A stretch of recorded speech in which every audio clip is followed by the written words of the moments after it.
ये कहानी है एक गरीब धोबी की, जो एक छोटे से गांव में अपना धोबीगिरी का काम किया करता था। धोबी के घर के हालात दिन ब दिन बिगड़ते जा रहे थे। घर में जो भी राशन था वो भी खत्म होता जा रहा था। फिर ऐसे ही एक दिन धोबी ने अपनी पत्नी से कहा, अब मुझे और यहाँ नहीं रहना। यहाँ तो ना कोई कमाई हो पा रही है, ना कोई काम मिलता है। अरे पड़ोस का गांव बहुत बड़ा है, अब मैं वहां जाकर अपना धोबीगिरी का काम करूंगा। कुछ दिन घर से दूर रह लूंगा, कम से कम घर का खर्चा चलाने लायक कुछ कमाई तो हो जाएगी। क्यों जी, वहाँ के लोगों के कपड़े अभी तक किसी ने धोए नहीं क्या, कि आपको वहाँ जाकर ही धोबीगिरी करनी है? अरे अपनी जन्मभूमि में रहकर दो सिक्के कमाए नहीं जाते तुमसे, कि चले पराए गांव कमाने के लिए।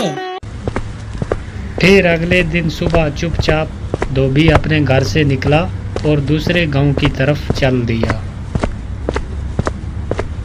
दोपहर होने तक वो पड़ोस के गांव में पहुंच गया।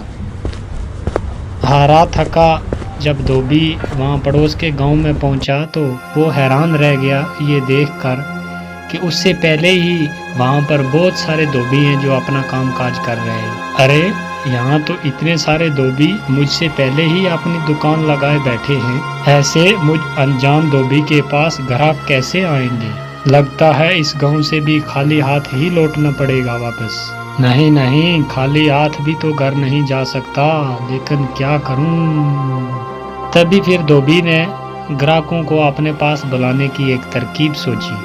फिर उसने अपनी दुकान लगाई नदी के किनारे और वहाँ पर एक बड़ा सारा बोर्ड लगाया और बोर्ड पर बड़े बड़े शब्दों में लिख दिया, सबसे सस्ता धोबी।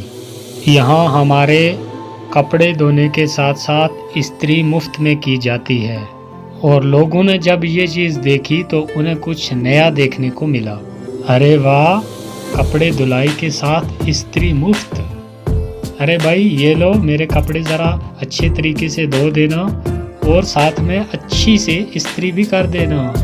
हाँ हाँ सेठ जी, अभी किए देता हूँ। फिर धोबी ने अच्छे तरीके से कपड़े धोकर इस्त्री करके सेठ को दे दिए।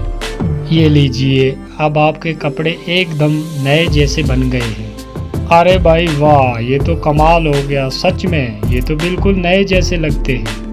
ऐसे ही फिर दूसरा ग्राहक आया, फिर तीसरा। उसने फिर बहुत मेहनत से काम किया। कुछ ही दिनों में उसने 5 सोने के सिक्के जमा कर लिए। आज तो मैंने बहुत सारे पैसे